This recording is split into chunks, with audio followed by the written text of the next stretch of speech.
What's going on, everybody? We are live here at Kentucky Lake Outdoors and TackleFreaks.com. Got a great show for you tonight. My man John Cruz from Missile Baits will be joining us here shortly. We're going to talk about his company and the baits he's designed and what's made him successful as a fisherman, an entrepreneur, and a bait designer. He is definitely a bait man. And then I also want to talk about Kentucky Lake Outdoors having an open house this Saturday, March 3rd from 10 to 3. We're going to have Bassmaster Pro, Mark Menendez here. Brandon Hunter's going to be here. Some of the guys from the Murray State fishing team are going to be here. We're going to run a big sale, guys. 15% off all tackle rods and reels. I-rods marked anywhere from normal, I believe the Air Series is like $99. We're going to be selling for $75. And the Gen 2s, they're normally $149. We're selling for $99.99. What's up, Jeff Dobson?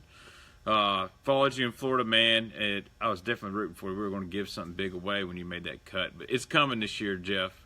I know you ain't going to give up. It's going to happen.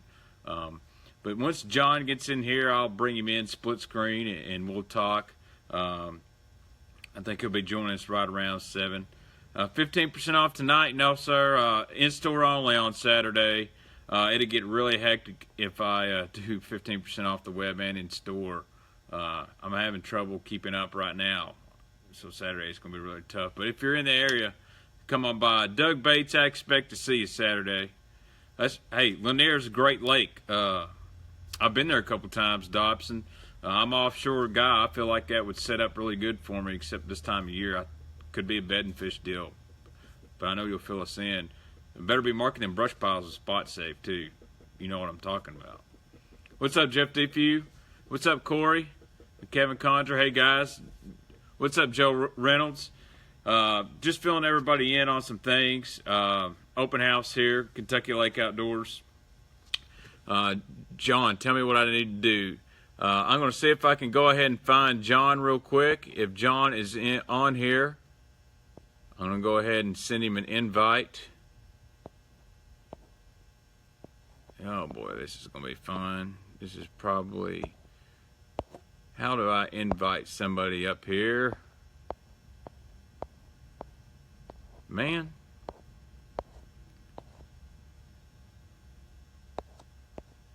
John, what you'll need to do is you'll have to join the live feed, and I should be able to find you as you come in.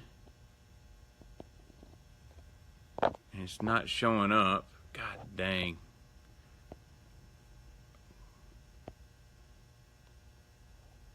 Let's see if I can invite a viewer. Man, I don't know what is going on. This thing, what's up, guys?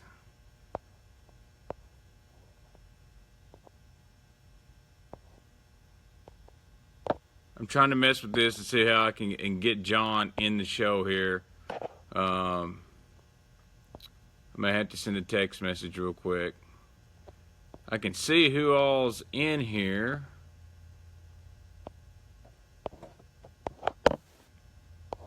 God, got a lot of live people in here, and I can't even send an invite. Let's see if I select him. Jeez, things never work out how I plan. I've got to get a better system for this live stuff. Alright, we'll figure this out. Golly, 74 people live. My wife's watching. She's at the hospital with my daughter. She's kind of sick. I'm sure I'm making an idiot out of myself right now. Alright, John, if you're watching, do me a favor and type something in the bottom, especially if you're on a mobile phone. Thanks, Ken. I appreciate it. Let me send John a text real quick, guys. Sorry about that. Sorry about that. Gene Jensen's watching. Great. Fluke Master's on here, and I can't get my live viewers to show up. Maybe Gene knows how to bring somebody in. Of course, Facebook is not going to let me do it. I don't get it. Do not get it. I can see all these people watching, but it will not show John up here. God, dog it.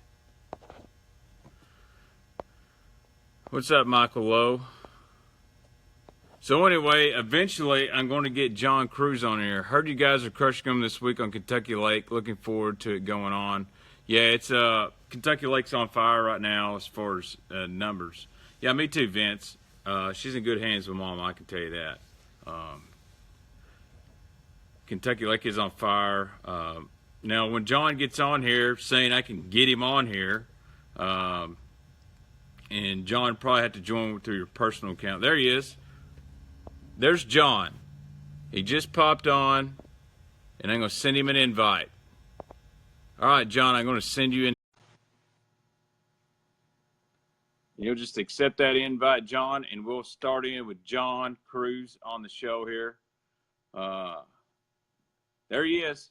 All right, John, it's going to say I'm inviting you to join the video. Just click OK, and we'll be good to go. One thing I want to warn guys, John is fishing the Bassmaster Elite Series tournament on Kentucky Lake. He can give you info, but you can't give John any kind of info, and I'm going to shut up about Kentucky Lake.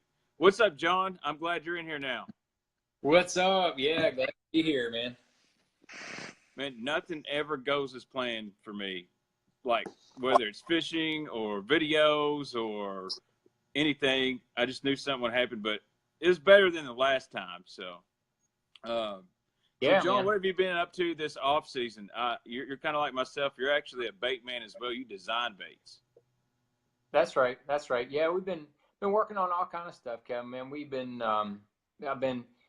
I call it January through the first tournament, the show season, and that is the most hectic. I enjoy it, but man, when it's at the end of show season, I am absolutely ready for the show season to be over. And we had that first event on Lake Martin. Didn't go as I was hoped, but I didn't bomb in the event. So, I left. I'm in 65th place. So that it's not. I didn't bury myself in a hole, but it would have been nice to get started on a little better footing. I thought I was on a little better fish, but it just didn't end up happening that way.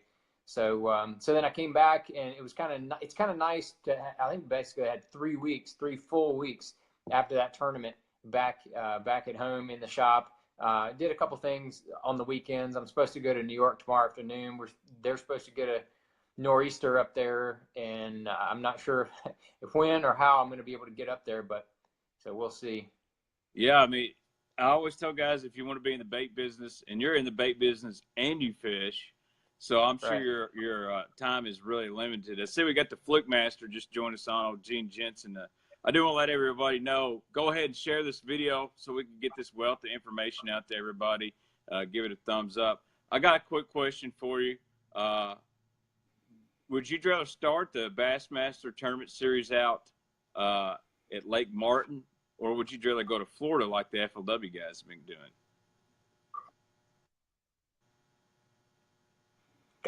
I missed part of that question.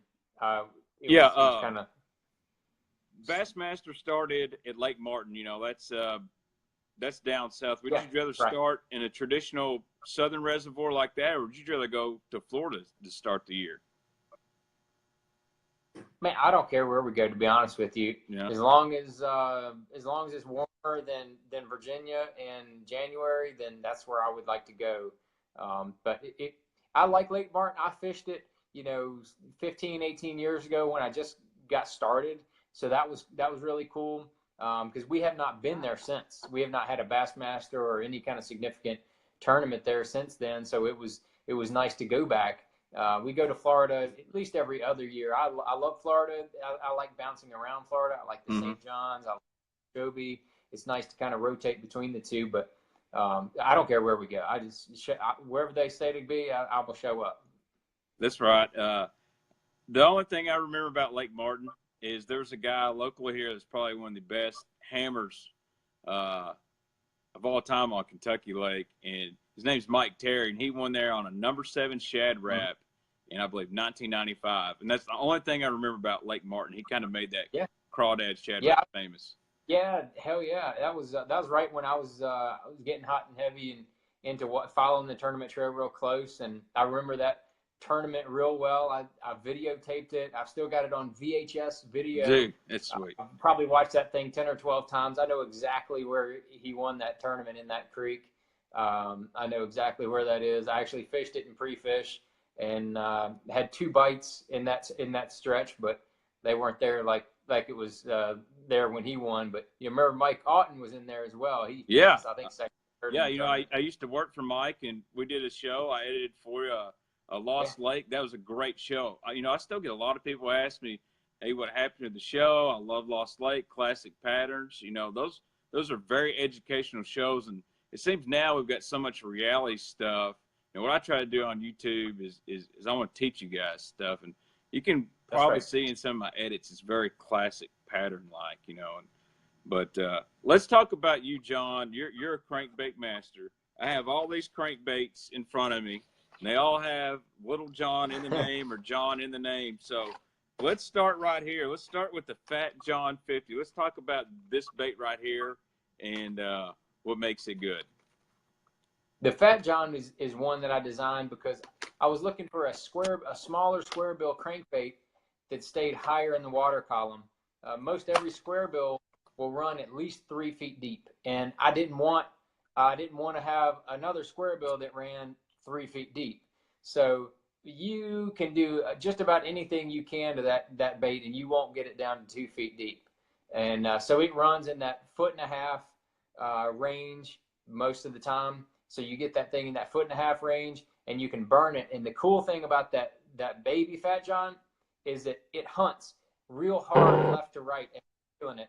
And a friend of mine thought something was wrong with it when I gave him one, and he threw it in parallel floating dock. And as he was reeling that crankbait in, it just went whoop, and it disappeared under the dock. And then a second later, it popped back out, and then it disappeared back under the dock. And then so he's like, oh my gosh, that thing's crazy. It's really cool. Now, one thing on this bait, it's got the micarta computer board style lip. Is there a certain reason why you went with this versus a traditional plastic lip on there? That is the lip that we started putting in the original Little John, 10 plus years ago, and it's just kind of our signature. If we can use that micarta lip, I like to do it. It's fiberglass is what it is, and it's real hard and dense. And you have better feel when you're hitting against the cover, and they're real durable. So if you're casting and you whack that thing against a boat dock or a bridge piling or something like that, it's not going to break the lip off. You're not going to chip a corner off. That's not going to happen. So that's one of the other reasons that I like it in there. So that Little John 50, that's going to be your wake style, real shallow water. I personally like something like that when the water's really dirty. Get a lot of action. Just I can't talk about it now. Nice hard thump, but it'll definitely it'll go in that 1 foot to 1.5 foot range, maybe pushing 2 feet, but it won't go below 2 feet. It's, I would say, about 6 inches to a foot deeper than a man's baby -1, which is something that we're here with. Now, the next step up is the Fat John 60. Which is one of my favorite. When those fish get really shallow, I like this bait quite a bit. When are you going to throw this one versus the other one? Basically, when you want to actually get down in the water column. That's right. The Fat John will actually get down in that 4 foot range. So in square bill crankbait world, it runs pretty deep. You know what I'm saying? So that's a good. And the other part about it is that when I designed it, I messed around with the bill angle and the line tie in order to give the bait that hunting action so it can kind of kick around. And the best way to describe it is that, I spent hours messing with crankbaits and messing with that bait, and I got it to where it ran really good. It ran nice, had a nice wobble to it. And I told the guy from Spro, I said, man, I can't make it run how I want it to, but it's a really good bait. And he just told me, he goes, well, if it's not how you want it, keep trying. And I said, okay. I said, well, send me more samples. So we went through more samples, and when I got that bill angle and line tie just right, man, I tell people it came alive. And when I was throwing it in a swimming pool, when I hit the right angle, I was throwing it in a swimming pool, and man, that thing just really came alive. And that's the best way to see how it really works, is that you throw that thing in clear water, and you have another square bill crankbait that you can throw to kind of for reference. You'll see exactly what that Fat John does. I mean, it really kind of hunts and wants to go left and right as you're reeling it. Yeah, you know, I got to figure out how I can say this. I've seen it in action behind me pretty recently somewhere, and it definitely has a hunting action. I've thrown it really shallow before when the water's clear. It really shines when it deflects off rocks. It kind of comes back, and the back end kind of twerks a little bit. I think we might have just made a new crankbait term up, but and those fish, when that style bait deflects that 60, that's when they eat. Most of your fish in crankbait fishing, to me, hardly ever will they just bite it when it's not touching anything. As soon as it deflects, that's right, or it turns hard, that's when those bites come. I'm gonna see if we got any questions real quick. Most of these guys are talking about how sick the bait is and how much they love it, which is always a good thing. Yeah, that's good. You need to get Cruz to give you some beer grooming tips. That's from Josh Herron at Reaction Innovations. He's quite the character. Of course, you know, I always see Josh and you at the Pittman Creek show. That's where he gave me the shirt, and I about worn this thing out. Now, this is probably one of the most popular Little Johns, and this is, you know, the OG, the Little John 50. This color here is a Western Crawl. Is this one the one you're going to throw the most? Is that the most popular one for you, John? It's got the, you know, the fiberglass bill in it. I think this is the one that probably started the craze right here. It is. You know, Spro came to me many years ago, and really it was a testament to Rojas. And I worked with Rojas when we were both sponsored by Lure Jensen. And Dean would ask me questions about crankbaits, and Dean can hold his own with a shallow crankbait, and he really likes, you know, especially from the Lure Jensen days, he really liked that speed trap. And so we would talk about different crankbaits, and I was like, oh, and I'd tell him the differences between this bait versus that bait, and this bait and that bait, and it got to be a thing. Every time I'd see him, he'd start asking me questions about shallow crankbaits, and it was really kind of funny. Because as soon, you know, all of a sudden he left Lure Jensen to go to Spro to build this frog, and then a couple months later, I get a call from somebody at Spro and said, "Hey man, are you interested in helping us develop a shallow running crankbait?" And I said, "Is the Pope Catholic? Of course I want to help develop a shallow running crankbait." And so what I had in mind was a flat-sided crankbait that you could cast a long ways, still had good consistent action, and it was real slow float. Just, I knew exactly what I wanted, and that's what we did with the Little John 50.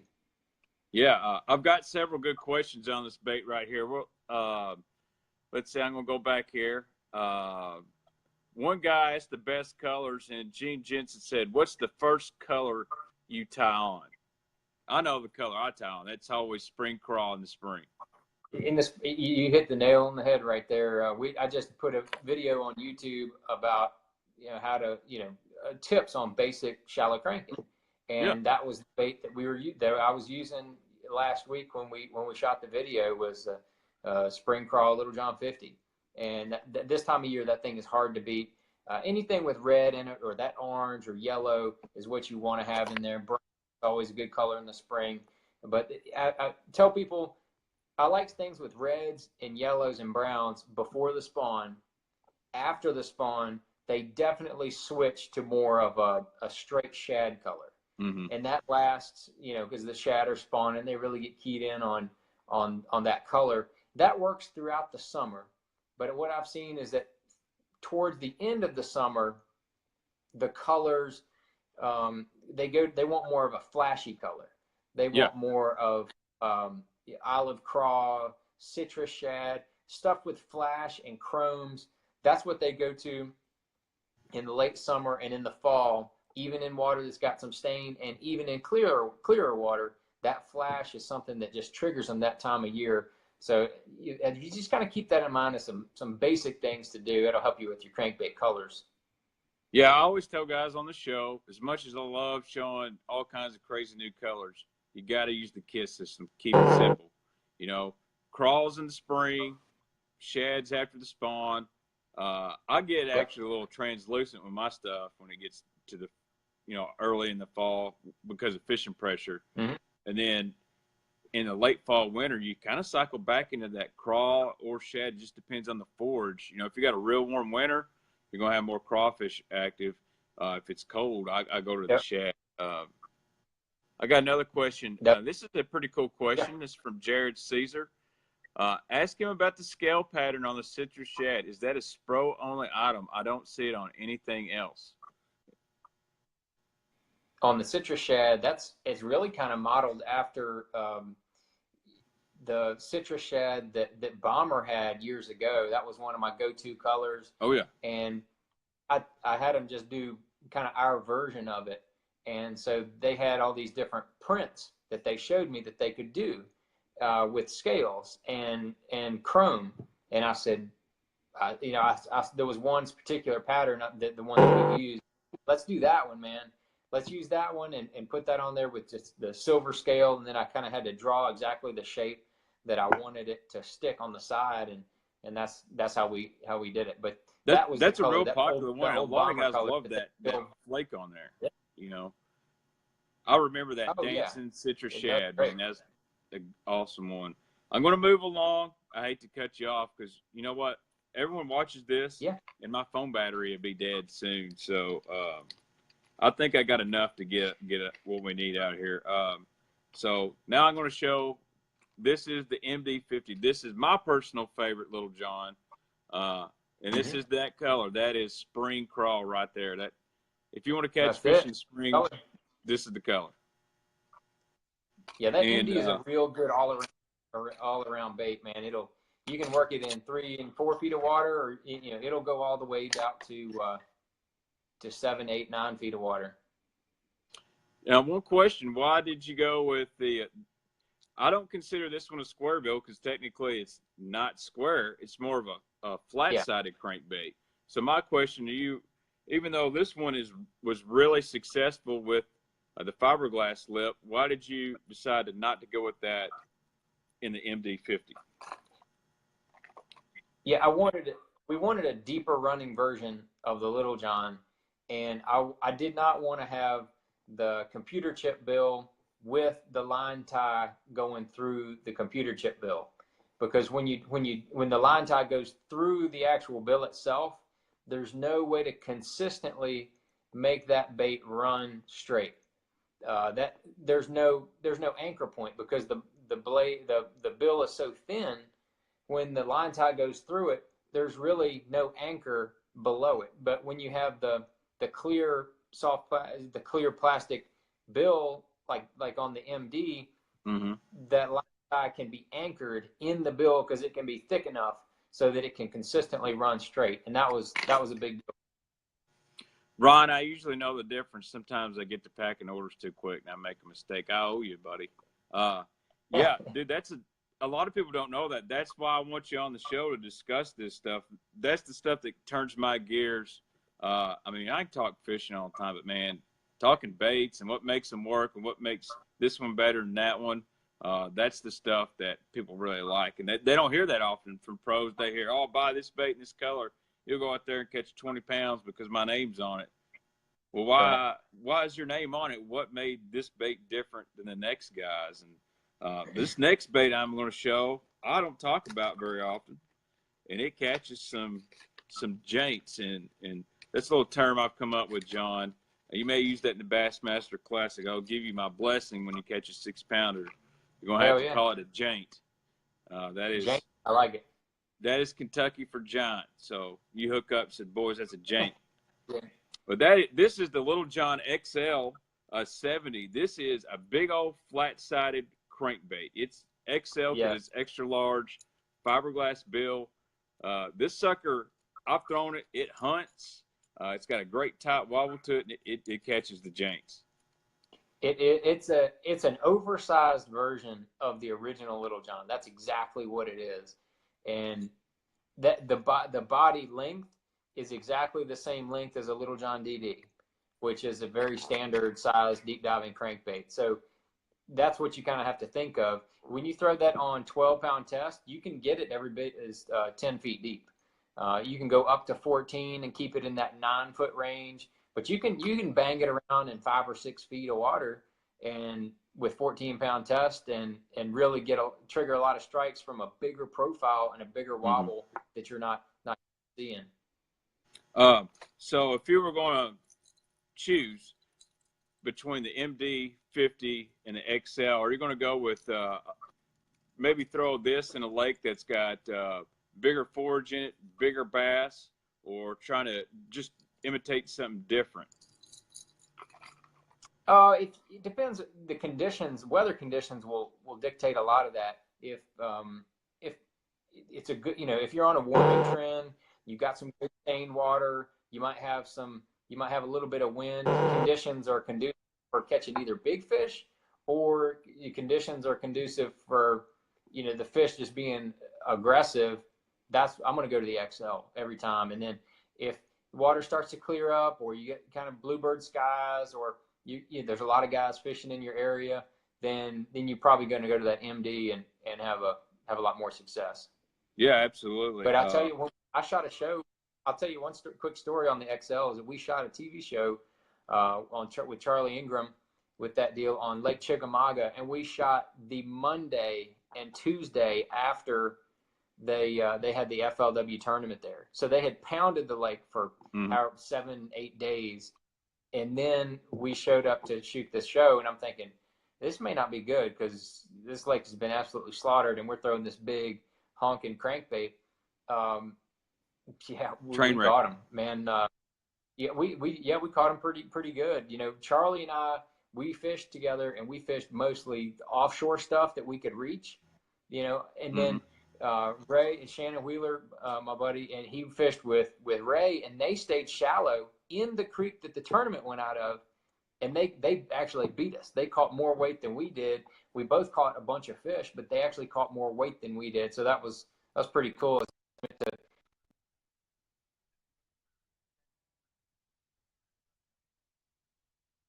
What's funny about you just said that?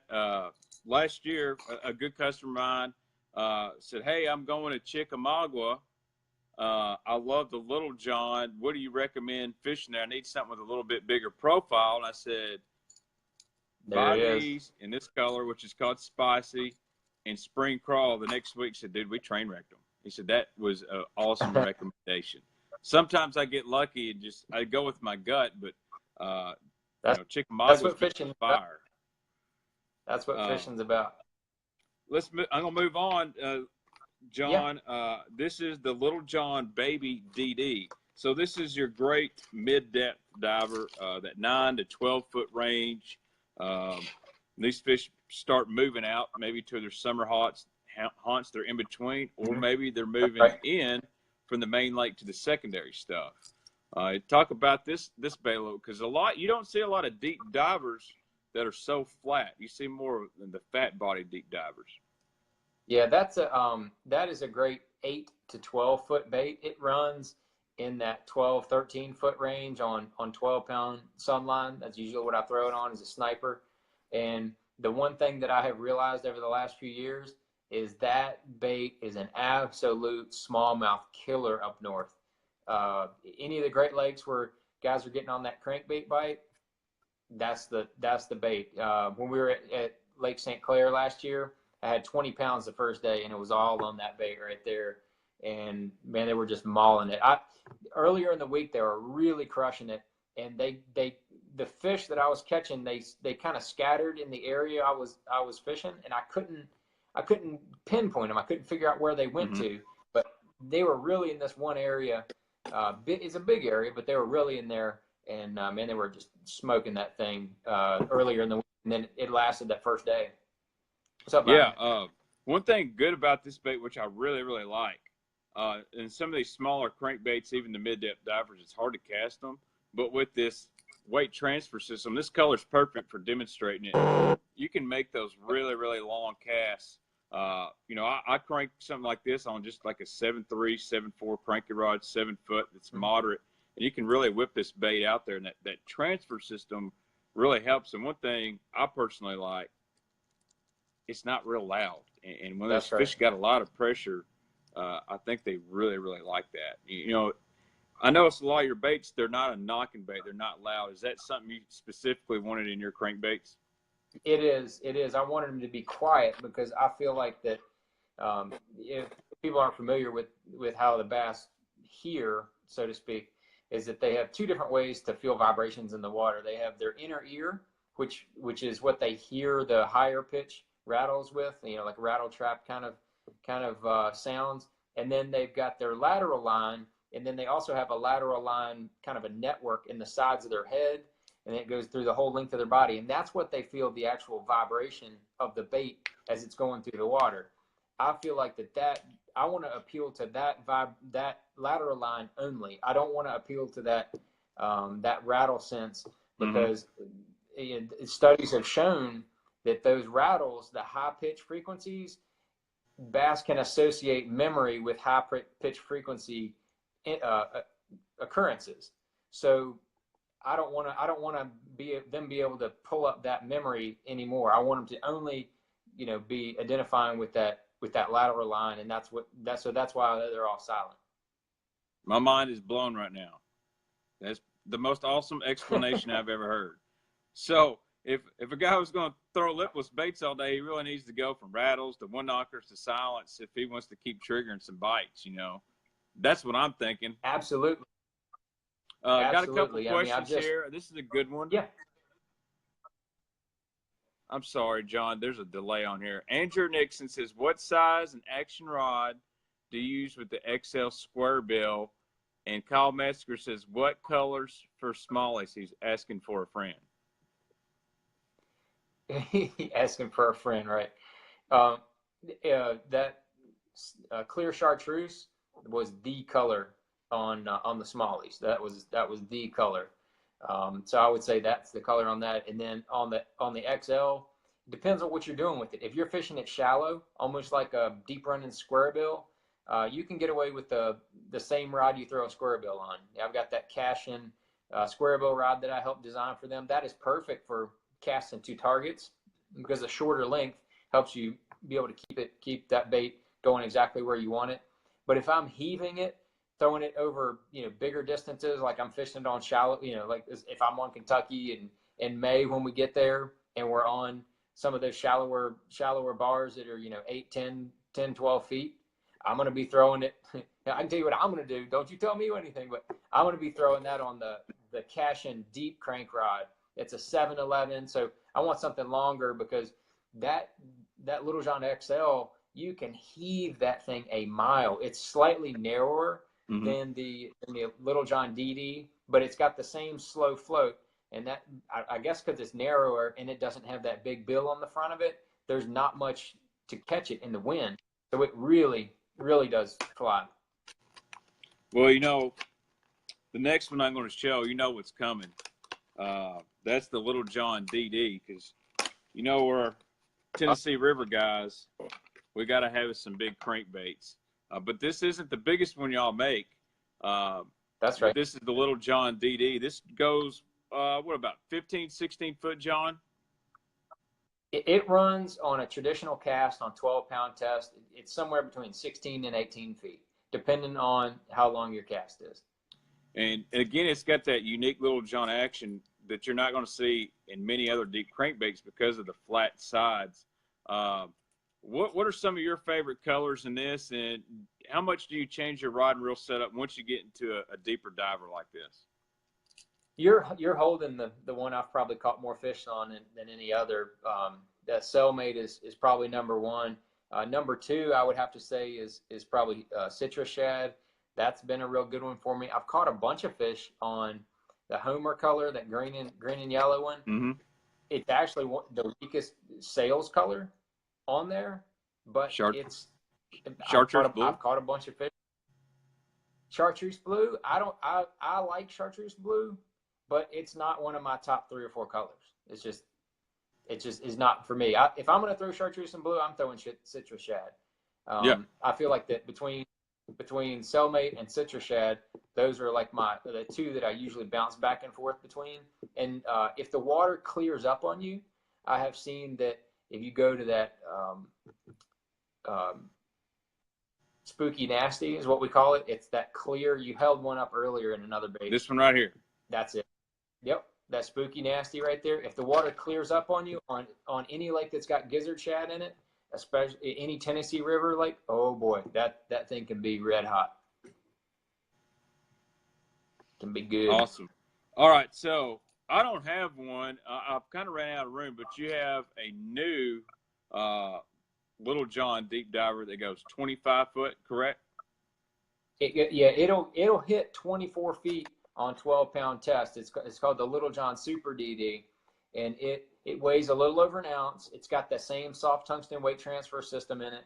So, and you can, but the best part is it's not so big that you need a special rod and special line to. Mm-hmm. If you're throwing a Little John DD and you say, man, I just need to go a little bit deeper, you can just cut that off, put the Little John Super DD on, and throw it on the same crankbait rod that you've been throwing, whatever, if you're throwing a 6XD or Little John DD, whatever you're throwing on 12-pound test, you just put that right on, and then you can heave it out there, and that thing casts a country mile. And then I measured it, it has 30% less pull than a 10XD.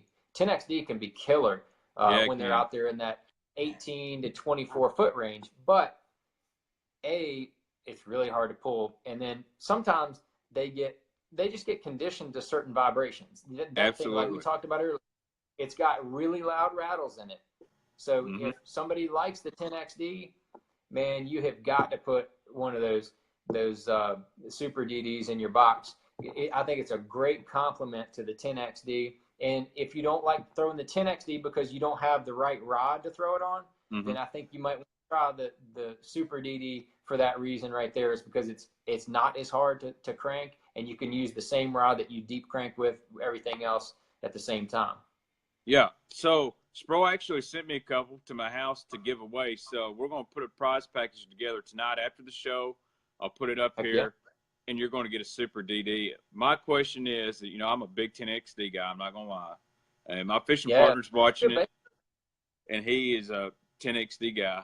But the deal is, they all knock and they're all loud. Those fish, I'm telling you, that they'll get spooked by it eventually. And so the new Super DD, it's technically going to be a lot more silent, correct? Right. It's gonna appeal more to that lateral line and not the inner ear. The other deal is that the Super DD, it swims through the water like that. It doesn't roll. If you look at the 10XD coming through the water, it rolls a lot. It rolls back and forth like that. And the Super DD is going to swim more. It's a great alternative to throw along with that. It's pretty cool. All I'm hearing is you better get stocked up, and I will. You'll see when you come down here, Kentucky. Like, I know you'll be out at Paris, but I know the North End pretty well up here. That's where I first met you at Fisherman's Headquarters years ago. I was like 15. Right. But you come up to the store here at Kentucky 17. Lake Outdoors, you'll see I'm hurting for some room. So let's get out of Spro, and let's talk about your company, Missile Baits, real quick. What made you decide, man, I am going to make some awesome soft plastics, and I'm going to do some totally unique stuff? I can tell you're just a bait guy, and I love the stuff. I throw a lot of stuff. I believe in it, and it's one of our best sellers. So tell me a little bit, what made you say, hey, I'm going to make a bait, and then I'm call it the D-bomb? Well, really the whole premise was that I enjoyed what I was doing with the Spro and designing all the different baits, and then helping promote them, and then telling people why I designed the way I designed them. And I said, man, I got to start doing this for soft plastics. So I had a couple of opportunities to partner with other established companies. and I just didn't feel it was right. I wanted to do something that was totally unique, start a brand new brand that didn't have any preconceived notions on what it was about. So I ended up starting Missile Baits, and the D-Bomb was one of the first baits that we did. It was in the first 5 baits that we came out with, and the reason that we came out with the D-Bomb is because I was flipping a bunch of different soft plastic creature beaver style baits. The Reaction Innovations beaver is the one that started it all, in my opinion. Oh yeah. That whole started by it, and it's still a really good bait. But that bait sails, and so it has the fall of more like a tube, which triggers a ton of fish. And when they're on that, it is really strong. But I wanted a bait that I felt like had better hookup ratio than that, and I wanted a bait that had a consistent straight fall like a jig. I wanted a creature bait that size that had good straight fall with big bulky profile. So that's why I did those ribs the way that we did them. Did those real thin ribs, and then on the back, the tail portion is really, really thin. And what that does is that it allows that bait to where, like, when you pull that D-Bomb up to a limb and hold that bait still, those tails can't hardly stay still, because they're just going to slowly come up and slowly go back down in a real natural looking motion. And man, the tails just won't hardly stop moving. And I know that's when I catch a lot of fish when I'm not moving the bait. Like, I'll pitch the bait in there and let it hit the bottom, and then I'll go to reel up and I'll feel it go boom. I feel it get hit. Well, I haven't moved the bait in 3 or 4 seconds, and the bait just got hit. So that tells me the bait was still moving on its own. And I think that's one of the key secrets to why the D-Bomb is so good. Yeah, something a guy used to fish the Elite Series, Baitman himself, Ben Parker. First time I ever heard about the D-Bomb, Ben said, "Tell you how I'm catching these fish. You need to use a D-Bomb because." And this is the one he was throwing right here. This one turned me on to it. This is Superbug, one of the most popular colors. Yeah. He was actually clipping this part right here off and he would flip it in a bush or lay down, and he let it soak there. And instead of just pulling it right out and going to the next one, he would swim it like a swim jig, and these fish would crush it. And he said, there's something about this versus a beaver or structure bug. It just swims so much better. Yeah, they have the tails. And that's so not to thin, knock anybody else. They have that erratic. No, they all have their different place, and so that's why I designed the D-Bomb, because there was a gap there, in between, the flipping tube fall and the beaver fall. They have their fall, and I wanted to have a different fall that was more consistent and straight. And then those thinner tails, there's nothing like it. If you reel it fast, man, they're just wiggling like that right there. It's not it's not a pocket crawl. It's not a pocket crawl. It's different than that. It's just totally different. They're just much thinner overall than a pocket crawl, so they still keep moving when the bait stops. I've had a few guys on here, John. They say, when is a Magnum D-Bomb coming? So I'm going to ask you, when are you going to throw a regular size D-Bomb versus, the baby D-Bomb, which is purple? Baby D-Bomb. And if you are going to have a Magnum D-Bomb come? I've got a drawing for a Magnum D-Bomb already done, and it looks pretty badass. But to be honest with you, that's not our next project we're doing. Let's not let the secret out of the bag till I cast.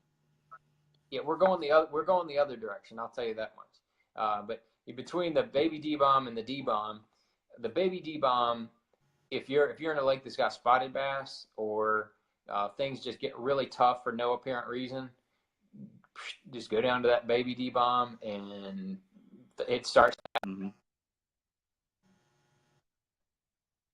Another deal too is that if you're flipping a D-Bomb, or you think they should be up shallow and you're flipping a D-Bomb or any other bulky type bait like that, and you're not getting as many bites, or you're not getting any bites, man, switch to that missile crawl. We have that missile crawl or the crawl father. They're much smaller, not as much motion.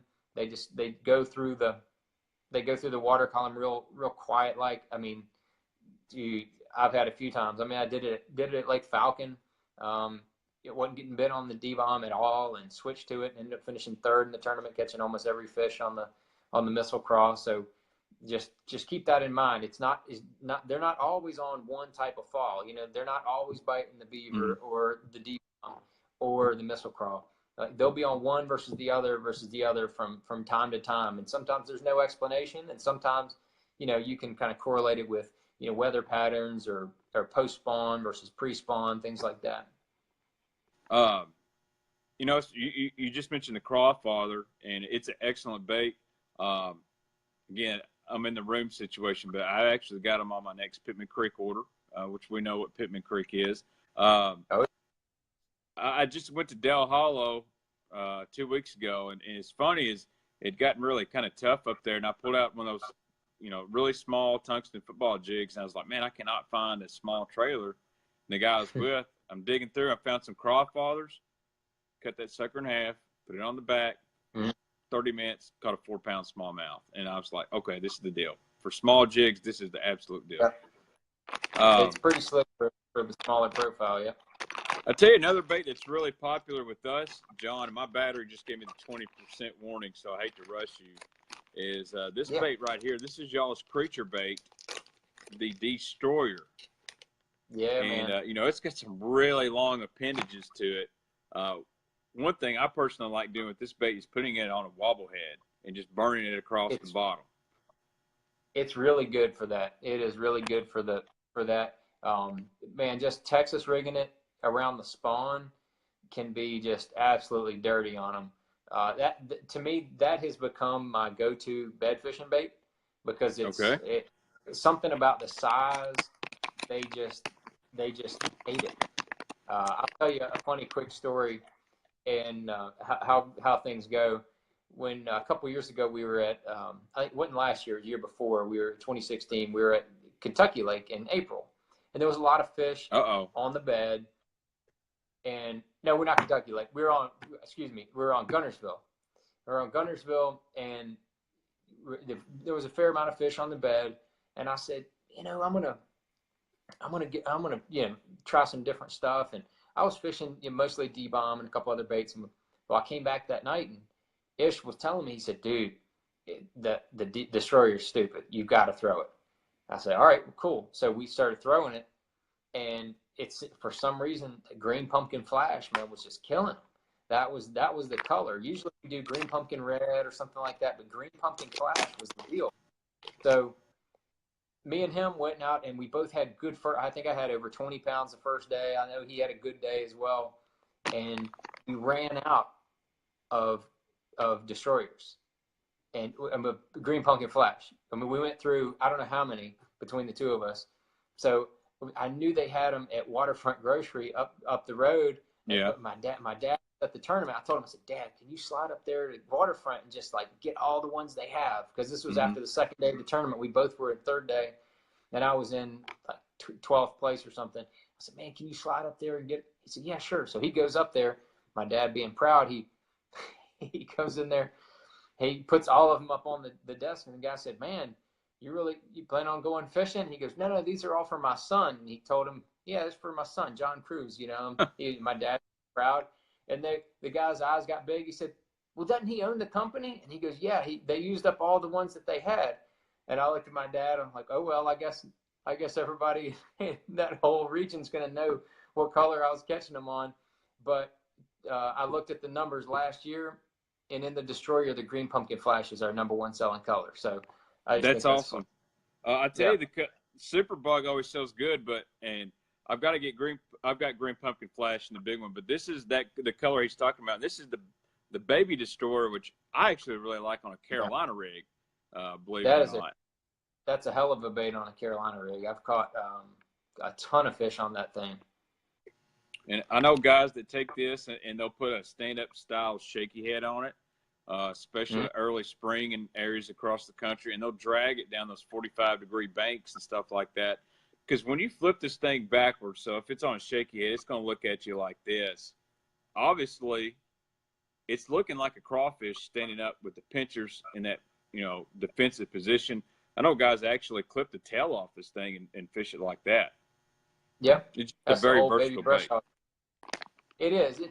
It kind of replaced my baby brush hogs.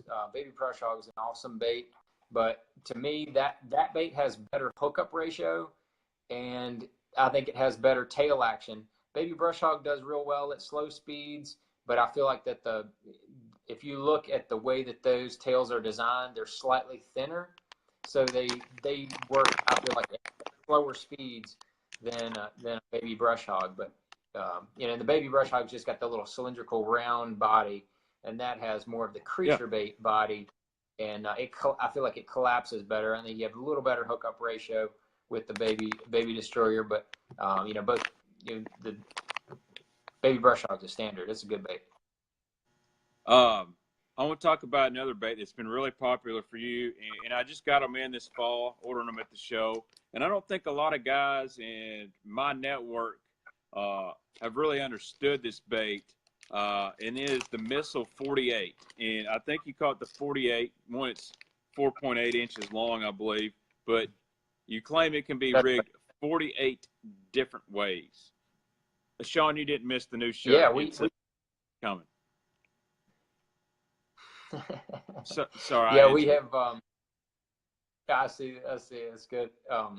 Yeah, we did a little video series where we caught a bass 48 different ways on the 48, and the first 20 or so weren't too tough, but then those last 15 we had to get creative, and took us a little while to get them all dialed in, but we did it. And really what that came from is that my whole deal with designing a bait is, if I can just go buy it off of a shelf, don't waste my time. I'm not going to waste my time. I'm not going to waste anybody else's time of designing something that's just like somebody else's stuff. Up until the 48, I fished Cincos. That's all I fished. Yeah. And what happened was I started to use the Cinco in a few different ways. And what I was doing is I started to nail weight the back of it, and you can get that bait to shimmy going backwards. By Texas rigging it weightless. You can get it to shimmy and go backwards. But man, it is a pain in the ass because the tail on that thing is pointed. So it's not, you can't get a nail weight in there and keep the back of that body straight very easily. And if you catch, a 2.5, 3 pounder in a tournament and hands are a little unsteady, it gets to be real tough to put that nail weight in there. So I got frustrated with that, and I said, you know what? Yeah, I went through probably 6 different drawings before I said that's what I want. I had to get the proportions right, and I finally got the proportions right to where you can rig it on either end. That's the whole deal. And when you rig it on the small end and stick that 1/32 ounce nail weight in the big end, that bait shimmies and goes backwards like a boss, man. It is real nice. So that was one of the main reasons I wanted to do it. But when you wacky rig that thing, being that it's a little thinner in the middle, it really shimmies hard on the way down. And I worked with our manufacturer. We went through, I think it was 3 different. I told him what I wanted as far as density, and we went through 3 different versions before we got the density the way that I wanted it. I wanted to have a certain fall rate, and we had to keep getting it heavier and heavier until we got the right fall rate. And it's got a lot, that bait has a lot of salt in it. It's a totally different composition than any of our other Missile soft plastics, but that was to be able to get that fall rate the way I wanted it. Yeah, I mean, it is a cool bait. I mean, I've seen guys do everything from Neko rig to Ned rig to Carolina rig. Try to fish it like a floating worm, no weight. I mean, I'm going to have this in my personal arsenal very, very soon. Got good color selection, too. One thing you said that I really respect, I have this big thing, is I don't like to carry a lot of knockoff brands. I like to see unique stuff. Now, like you said, Sweet Beaver, everybody's got a beaver, but if you can do your own style, maybe put something different on it. I see so many of these stuff pop up on Facebook, social media. It's like, hey, new company. And I look at it, I'm like, it's a do-it mold. or man, you just Right. basically knock that guy off and change the color. Right. That's why I really like the It's missile stuff. You got your own you get spin. right on everything. It's funny. I get really funny looks by people when I tell them, they come up and tell me like, man, I appreciate you designing that D-bomb because now I don't throw a Reaction Innovations beaver anymore. And I look at them and I go, why not? They're two totally different baits, dude. Yeah. They're not. It's like, why would you do that? They're like, what do you mean? And then I explain it to them. And they're like, oh, okay. Well, I mean, I didn't get rid of them. I'm like, no, dude. Sometimes they're on one and sometimes they're on the other. I was like, you're like, don't. There's no one bait that does everything. It's just not out there. And I don't want people to think that. It's, they're all different tools for different times. And, sometimes they're on one, sometimes they're on the other.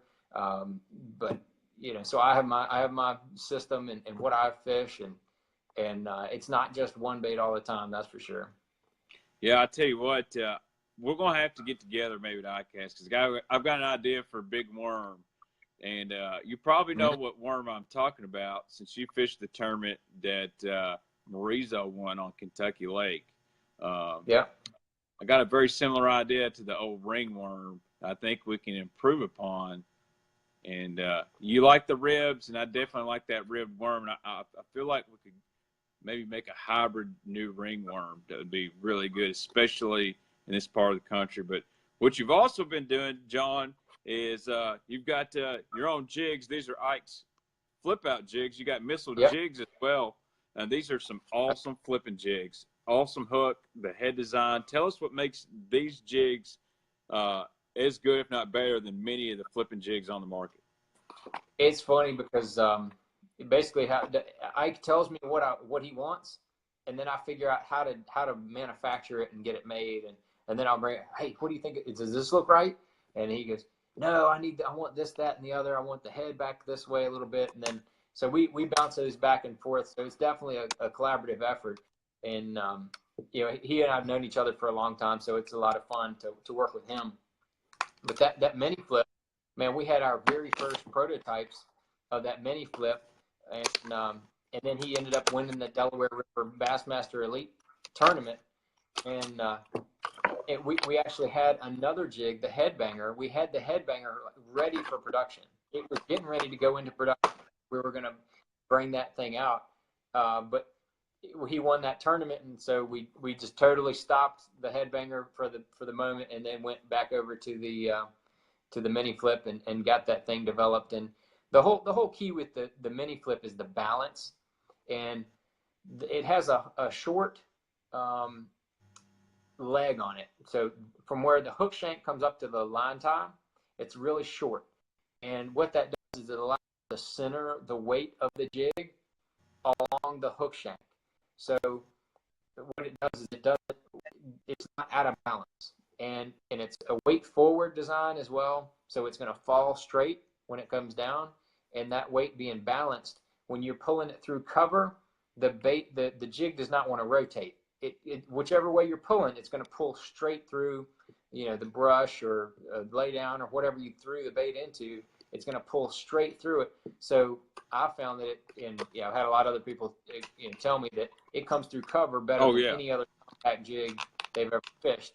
They don't know why, but that's kind of the why to it. That hook is legit too. It is straight stick 'em.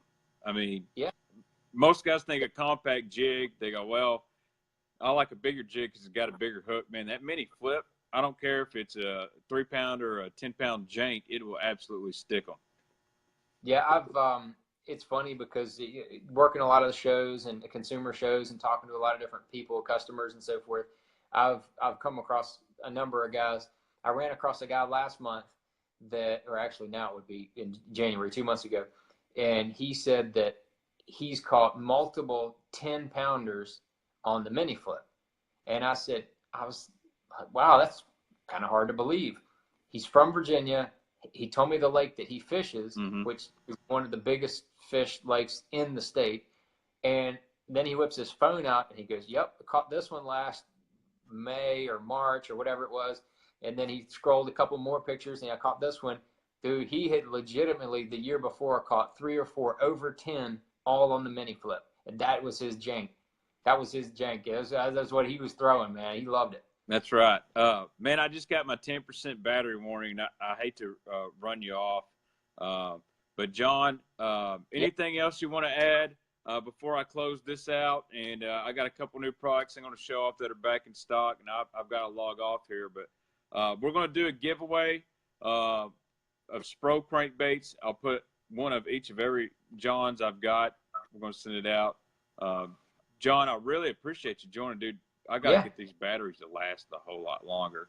And I know you got kids like I do, so they're probably ready to get to bed and all that good stuff. Yeah, one's already in bed and the other one's getting ready to go to bed. So it's all good, man. I appreciate everybody tuning in and checking everything out. Thank you very much. If you want to catch more, I try to inform and let everybody else know, what I'm doing on social media. So, follow me, everything from what we're on here, Facebook, Instagram, Twitter, and YouTube. Those are the big four that I concentrate on. So yeah, one last question too.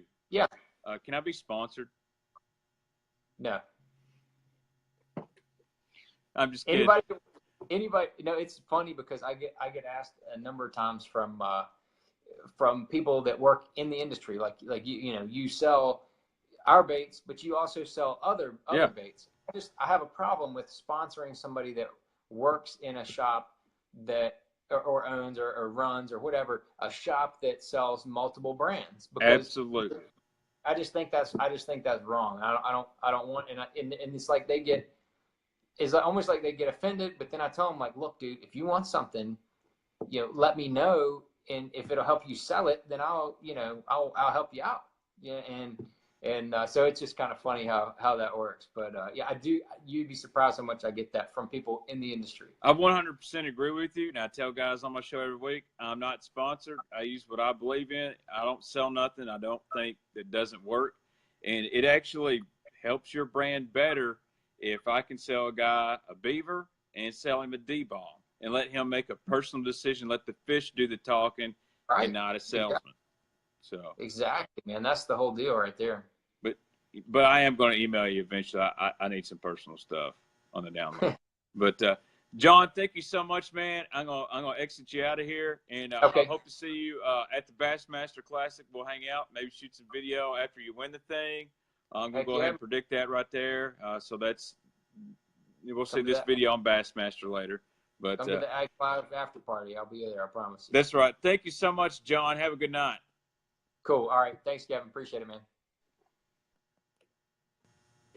That was awesome, guys. John Cruz just dropped a D-bomb worth of knowledge up on the Baitman channel tonight.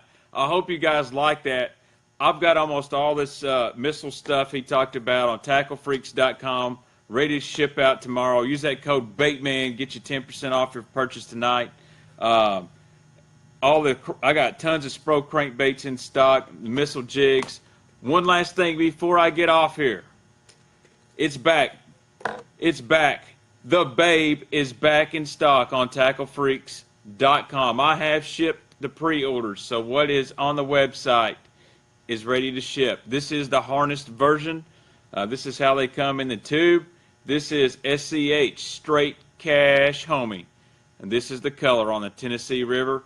This is a badass bait, and it'll be mid-April till these come back in stock, and there's not that many in here.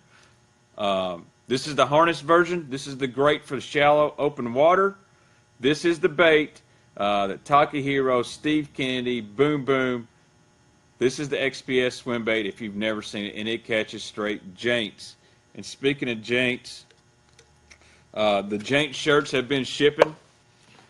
I got a new jank shirts coming next week. This is FFJ. This is fishing for janks. This is basically Mega Bass, Pro Blue, and a swim bait. You will not see another swim bait with this color right here. When that water gets a little cleaner, this right here is the deal. Got some 2-packs left in stock. Get on tacklefreaks.com. Get you some babes. Get any of the missile bait stuff that John talked about. Be glad to ship it out to you. That's a badass show, guys. Please give me some love on YouTube. Hit that subscribe button. Share the videos. Had a lot of fun this week, but I've got to get off here. My battery's going to die. Thank you guys so much for watching. Be sure to share the video under your timeline. Guys, y'all have a good evening, and God bless.